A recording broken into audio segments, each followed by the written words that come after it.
जय हिंद प्यारे साथियों, मैं पंकज कुमार एक बार फिर से आप सबका अपने YouTube चैनल भीम इंस्टीट्यूट पर स्वागत करता हूं। दोस्तों, आज की इस वीडियो में हम लोग पढ़ने वाले हैं द्विघात समीकरण के मूलों की प्रकृति क्या होती है। दोस्तों, यहां से एक क्वेश्चन आता है और जरूर आता है, मूलों की प्रकृति। हमने आपको अगली वीडियो में ये बता दिया है कि मूल होते क्या हैं। आज हम लोग पढ़ने वाले हैं मूलों की प्रकृति। और दोस्तों, सबसे जरूरी बात यह है किस फार्मूले के बेस पर हम लोग मूलों की प्रकृति को निकालेंगे। तो दोस्तों, द्विघात समीकरण का एक सूत्र होता है श्रीधराचार्य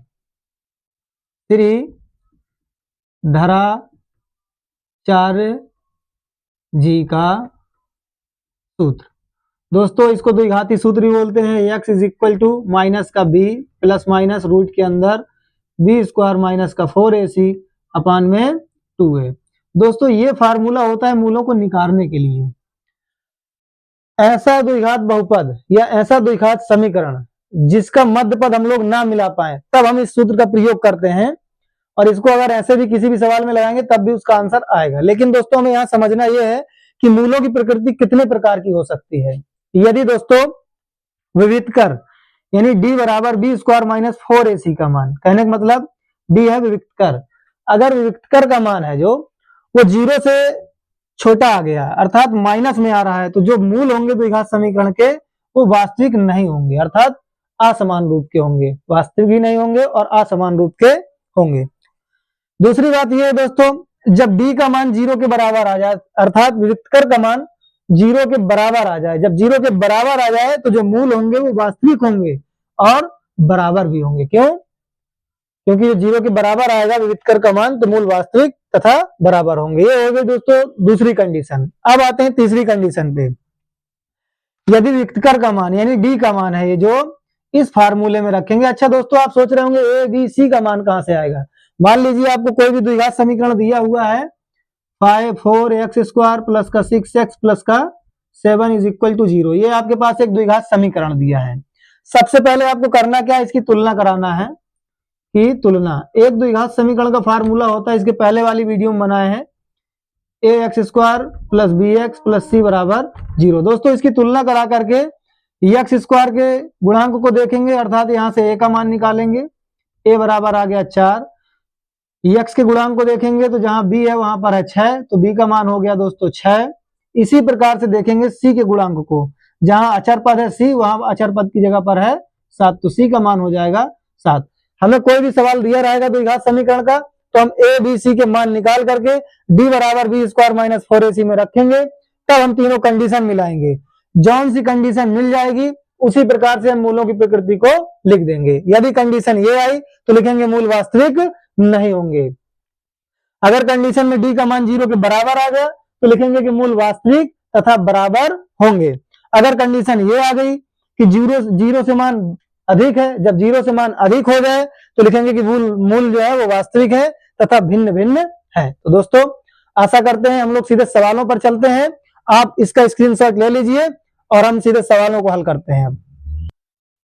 तो दोस्तों, हम लोग अपने पहले सवाल पर आते हैं। निम्न द्विघात समीकरणों के मूलों की प्रकृति ज्ञात करना है। यदि मूलों का अस्तित्व हो तो उन्हें ज्ञात भी कीजिए। पहले देखना है कि मूलों की कंडीशन क्या है, वास्तविक हैं या बराबर हैं या भिन्न भिन्न है। अगर वास्तविक हैं, भिन्न भिन्न है, बराबर है, तो उन मूलों को भी ज्ञात करना है। अब पहली कंडीशन यदि ये आती है कि मूलों का कोई अस्तित्व ही नहीं है तो उसको वहीं पर छोड़ देना है। जब अस्तित्व नहीं है तो ज्ञात भी नहीं करना है। तो दोस्तों, हमारा पहला सवाल है 2x स्क्वायर माइनस का 3x प्लस 5 बराबर 0। दोस्तों, इसे आसानी से हल करने के लिए सबसे पहले हम लोग ये लिखेंगे दोस्तों कि जो भी द्विघात समीकरण दिया हुआ है उसकी तुलना कराएंगे। कि तुलना द्विघात समीकरण से कराते हैं ax स्क्वायर प्लस का bx प्लस का c बराबर 0 से। तो दोस्तों, अब देखेंगे यहां पर x स्क्वायर का गुणांक और यहां पर x स्क्वायर का गुणांक। दोस्तों, यहां x स्क्वायर का गुणांक a है और इस समीकरण में x स्क्वायर का गुणांक है 2 अर्थात a का मान कितना हो गया दोस्तों 2। पहली कंडीशन से हमने a का मान निकाल लिया। अब देखते हैं दोस्तों, x का गुणांक b है और यहाँ x का गुणांक माइनस का 3 है अर्थात b is equal to minus का 3। अचर पद यहाँ c है और यहाँ पर अचर पद की जगह केवल 5 है तो c बराबर हो गया 5। दोस्तों ए, बी और सी का मान हमने निकाल लिया। अब हमें ज्ञात करना है मूलों की कंडीशन है क्या। दोस्तों सबसे पहले विविधकर का मान निकालेंगे, D is equal to B square minus 4ac। विविधकर जो भी आएगा दोस्तों उसी के मान से हम लोग निश्चित करेंगे। तो दोस्तों डी बराबर हमारा फार्मूला है बी का मान कितना है दोस्तों, माइनस का 3 माइनस का 4, ए का मान कितना है दोस्तों 2 और सी का मान 5। इसको हल करते हैं। डी बराबर 3 त्रिका 9 और माइनस है, वर्ग में हमेशा प्लस हो जाता है, ध्यान रखिएगा, समघात है तो हमेशा प्लस रखिएगा। 4 दूनी 8 और 8 पंचे 40। अब दोस्तों 40 में से 9 जाएगा तो डी बराबर आ गया माइनस का 31। अब पहली कंडीशन क्या है कि जो विविधकर आया है माइनस में मान आ रहा है, और जब माइनस में मान आ रहा है तो 0 से छोटा होगा, अर्थात जो डी की वैल्यू आई है वो ये है, 0 से क्या है दोस्तों छोटी है। जब 0 से छोटी हो जाए तो हम लिख देंगे क्या, अतः मूलों का अस्तित्व नहीं है, मूलों का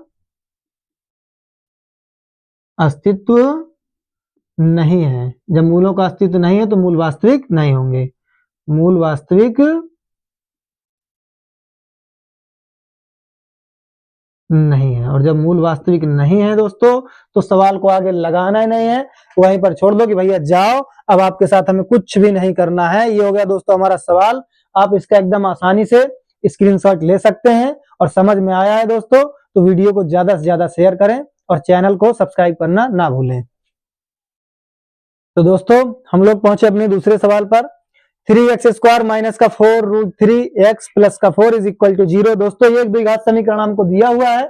पहले इसके मूलों की प्रकृति को ज्ञात करते हैं और करने का तरीका, सबसे पहले जो सवाल दिया गया है उसकी द्विघात समीकरण से तुलना कराएंगे कि तुलना ax स्क्वायर प्लस का bx प्लस का c इज इक्वल टू 0 से। तो दोस्तों x स्क्वायर का गुणांक a है और यहाँ पर x स्क्वायर का गुणांक है 3, अर्थात a की वैल्यू हो गई 3। x का गुणांक b है, x का गुणांक 4 रूट 3 है, यानी माइनस का 4 रूट 3 है। c अचर पद है, c की जगह यहाँ पर दोस्तों है 4, तो c का मान हो गया 4। अब दोस्तों विविधकर का मान निकालते हैं। पहले तो देखते हैं कि कंडीशन है क्या। विविधकर का मान निकालेंगे दोस्तों, d is equal to B square minus का 4ac, यानी d बराबर b का मान दोस्तों दिया है माइनस का 4 रूट का 3 का होल स्क्वायर, फिर माइनस का 4 इंटू a का मान दिया है 3 और c का मान दिया है 4।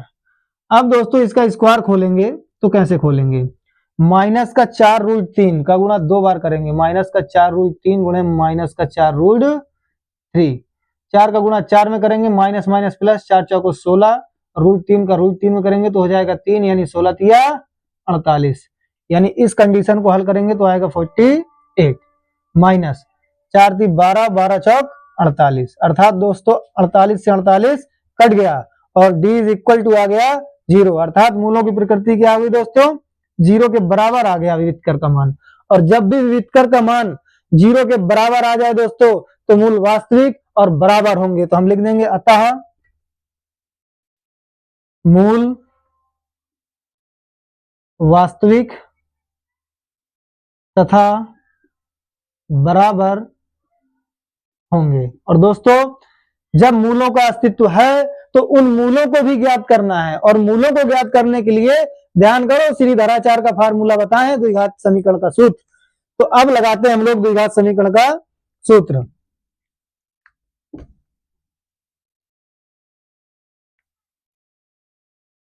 दोस्तों द्विघात समीकरण का सूत्र क्या होता है, चलो भैया कहाँ हो श्री धराचार्य, इसको लिखने की दोस्तों जरूरत नहीं है, लिखेंगे द्विघाती सूत्र से, यानी x इज इक्वल टू मूलों के लिए माइनस का b प्लस माइनस रूट के अंदर b स्क्वायर माइनस का 4ac पूरे के अपान में आ जाइए भाई साहब 2a हो गया। कोई दिक्कत नहीं सर, कोई दिक्कत नहीं, आराम से बताइए। बिल्कुल भैया आराम से बताऊंगा मैं। माइनस b का मान भैया कितना है, ओ भैया b का मान कितना है, ये है सर, ये माइनस का 4 रूट 3 रख दीजिए, फिर माइनस का 4 रूट 3, फिर भैया प्लस माइनस, जी sir plus minus, okay okay plus minus ठीक है, फिर रूट के अंदर बी स्क्वायर माइनस 4ac, क्या आपने इस मान को निकाला है, कहाँ निकाला है, बी स्क्वायर माइनस 4ac का मान दोस्तों ये आया है 0, यही तो निकाले बी स्क्वायर माइनस 4ac का मान, इतना हल किए तब ही ना 0 आया है, तो अब लिखने की जरूरत नहीं, सीधा 0 रखो। अपान में आ जाए भैया 2a, ए काहे लिखेंगे जी, ए का मान ना रखे सीधा सीधा। ए का मान कितना है, कितना है, कितना है, कितना है, कितना है, कितना है, इतना है 3। तो ये हो गई भैया इसकी कंडीशन। x बराबर माइनस का गुणा माइनस में करेंगे तो हो जाएगा दोस्तों प्लस का 4√3। अब दोस्तों प्लस माइनस से कोनो मतलब नहीं है। काहे मतलब नहीं है भैया, मतलब इसलिए नहीं है कि उसके बाद का सारा मटेरियल 0 हो गया और 0 का कुछ होना ही नहीं है। कोई बात नहीं भाई साहब, ये तो अभी है, इसका तो होना है, जी हाँ होना है बिल्कुल, 3 गुना 6। कोई दिक्कत? हाँ दिक्कत है थोड़ी सी, जैसा था उसको वैसा ही लिखा रहने देते हैं। 2 गुणे 3 है ना, 2 दूनी 4। अब हमारे पास क्या बचा दोस्तों, 2√3 अपान में 3। और दोस्तों इस √3 को यानी इस 2 को 3 को हम लोग 2 बार लिख सकते हैं रूट के अंदर, और 3 से 3 कट गया, बराबर में आ गया दोस्तों 2/√3। अब मूल कैसे हैं, बराबर होंगे। अब दोस्तों यह एक द्विघात समीकरण है, इस चीज का विशेष ध्यान दें आप। जब द्विघात समीकरण है तो जो भी मूल आएंगे वो 2 ही आएंगे। अब जब मूल बराबर है, पहला मूल इतना है दोस्तों तो दूसरा मूल भी इतने तो होगा। जी सर समझ में आया, जी सर आ गया। चलिए भाई साहब, एक मूल हो गया ये और एक मूल हो गया ये। आशा करते हैं दोस्तों आपको एकदम आसानी से समझ में आया होगा, एकदम कड़क तरीके से। आपको इसी प्रकार के अगर क्वेश्चन एग्जाम में मिल जाए तो आग लगा के रख देनी है क्वेश्चनों में, मतलब आग सवाल को करके लगानी है। तो दोस्तों हम लोग पहुंचे हैं अपने तीसरे सवाल पर। अब दोस्तों निम्न द्विघात समीकरणों में मूलों की पहले प्रकृति ज्ञात करते हैं। दोस्तों कैसे ज्ञात करते हैं, सबसे पहला काम भाई साहब इसकी तुलना कराना है। भाई साहब क्या करना है आपको, तुलना कराना है। चलो कर देते हैं, ये काम तो पहले कराना है कि तुलना द्विघात समीकरण से ax² प्लस का bx प्लस का c बराबर 0। सर हमको तो रट गया, हमें भी हो गया याद भाई साहब। x² का गुणांक क्या है, यहाँ पर 2 है, a का मान हो गया भाई साहब 2। एकदम आसान तरीका है निकालने का। यहाँ b, x के बगल में b है, यहाँ x के बगल में देख लो माइनस का 6 है, तो b बराबर हो गया माइनस का 6। आपको आना चाहिए चाहे जिस तरीके से निकालें। अचर पद भाई साहब 3 है, यानी c का मान हो गया भाई साहब 3। अब निकालेंगे विविक्त कर, और विविक्त कर के मान से ही सब फाइनल होगा। d is equal to b² minus का 4ac। जी सर d बराबर b का मान कितना भैया, माइनस का 6। ओ तुम्हारी का माइनस का 6, जी सर माइनस का 4 इंटू a का मान कितना भैया, a का मान है भैया 2, c का मान कितना है भैया, c का मान है भाई साहब 3। सब निकाल के रखे हैं, सब पता चल रहा है कहाँ क्या है। 6 छंग 36, 4 दूना 8, 8 त्रिक 2400 भाई साहब सही किया, 4 दूनी 8, 8 त्रिक 24। चलो घटा दो, घटा दीजिए भाई साहब, कितना आ गया भाई साहब 12। और जब 12 आ गया दोस्तों तो ये तो d का मान आ गया 12, अर्थात 0 से बड़ा हो गया d का मान। d का मान जो है भाई साहब वो 0 से क्या हो गया, बड़ा हो गया। जब 0 से बड़ा हो जाए, क्या जब 0 से बड़ा हो जाए विविक्त कर का मान, तो मूल वास्तविक तो होंगे लेकिन भिन्न भिन्न होंगे, ये कंडीशन आपको याद रखना है। अतः मूलों की प्रकृति क्या है दोस्तों, मूल वास्तविक तथा भिन्न भिन्न है। कैसे भाई साहब, भिन्न भिन्न है। और जब मूल वास्तविक बराबर भिन्न भिन्न हो तो मूलों को तो ज्ञात करना ही करना है। और मूलों को ज्ञात करने के लिए अभी आपको द्विघाती सूत्र बताए थे, कौन सा था भैया, याद है? जी सर हमें तो याद है। चलो फिर बता दीजिए, x बराबर माइनस का b प्लस माइनस रूट के अंदर b² माइनस का 4ac अपान 2a। जी एक ही सांस में याद करना है दोस्तों। चलते हैं, x बराबर माइनस है दोस्तों, b का मान कितना है, b का मान ये है भाई साहब 6, माइनस का 6 ध्यान देना, प्लस माइनस अभी विविध कर का मान निकाले, b² माइनस 4ac का मान 12 निकाले, यानी 12 अपान में 2 इंटू a का मान दोस्तों, प्यारे दोस्तों a का मान हुआ 2। कोई बात नहीं, x बराबर minus minus plus, plus minus 12 को लिख सकते हैं दोस्तों, क्या लिख सकते हैं भाई साहब, 12 को लिख सकते हैं 4 गुणे 3। क्या आप लिख सकते हैं? जी सर हम भी लिख सकते हैं 4 गुणे 3। पूरे के बटे में कितना आ जाएगा दोस्तों, 2 दूनी 4, 2 दूनी 4। कोई बात नहीं भाई साहब, 2 दूनी 4। अब क्या करते हैं, x बराबर 6 प्लस माइनस 4 बाहर आ जाएगा तो 2 के रूप में आएगा, क्योंकि रूट के अंदर है और ये एक वर्ग संख्या है। 3 कोई वर्ग संख्या नहीं है, अपान में दोस्तों आ गया 4। अब क्या करते हैं भाई साहब, 2 को कॉमन ले लेते हैं तो बचेगा 2 तिहाई 6 और प्लस माइनस रूट का 3। कोई दिक्कत है क्या? कोई दिक्कत नहीं भाई साहब, आप करिए बस, ठीक है। 2 दूनी 4। अब हमारे पास दोस्तों कंडीशन क्या बची, यक्स बराबर में 3 प्लस माइनस रूट का 3 अपान में 2। अब दोस्तों क्या करते हैं, प्लस माइनस 2 चिन्ह है तो एक बार लिख देते हैं प्लस चिन्ह लेने पर, प्लस चिन्ह लेने पर तो क्या हो जाएगा, यक्स बराबर 3 प्लस का रूट 3 अपान में 2। अब लिखेंगे दोस्तों एक मूल तो ये आ गया हमारा, भिन्न भिन्न है ना, तो एक मूल हो गया ये, और माइनस चिन्ह लेने पर अब लिखेंगे माइनस चिन्ह लेने पर दोस्तों दूसरी कंडीशन हो जाएगी यक्स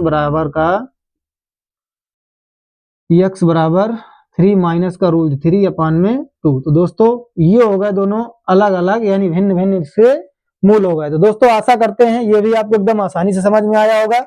पहले क्या किया, तुलना कराई गई, तुलना कराने के बाद ए बी सी का मान निकाला गया, फिर विक्टर का मान निकाला, विक्टर का मान 0 से बड़ा आया तो हम कहेंगे मूल वास्तविक हैं, लेकिन भिन्न भिन्न है, भिन्न भिन्न का मतलब अलग अलग है, और आप देख सकते हैं दोनों मूल अलग अलग हैं।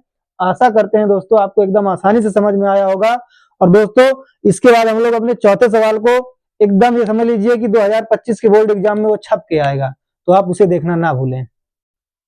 तो दोस्तों ये हमारे इस वीडियो का आखिरी सवाल है, के का मान ज्ञात कीजिए जिनके 2 बराबर मूल हो। दोस्तों हमें इन सवालों में जहां पर हमें के का मान निकालने के लिए कहा जाए, सबसे पहले हमें यह देखना है कि मूलों की जो कंडीशन है वो क्या है, और जब भी दोस्तों के का मान निकालने के लिए कहेगा बराबर मूल ही कहेगा। और दोस्तों जब मूल बराबर है अर्थात डी बराबर 0 है, और डी बराबर 0 होगा यानी विक्टर का मान 0 होगा तभी वो मूल बराबर होंगे। तो सबसे पहले हमें ए बी सी का मान निकालना है, तो इसकी पहले तो करा दीजिए तुलना ए एक्स स्क्वायर प्लस का बी एक्स प्लस सी बराबर 0 से। तो दोस्तों ए का मान हो जाएगा 2, बी का मान हो जाएगा के और सी का मान हो जाएगा 3। आप देख सकते हैं। अब दोस्तों कह रहा है मूल बराबर हो, 2 मूल बराबर हो, तो हम लिख सकते हैं कि मूल बराबर होंगे यदि d इज इक्वल टू कितना आ जाए 0, यानी विक्टर का मान आ जाए 0। तो विक्टर होता है दोस्तों बी स्क्वायर माइनस का 4ac बराबर 0। b का मान दोस्तों क्या है k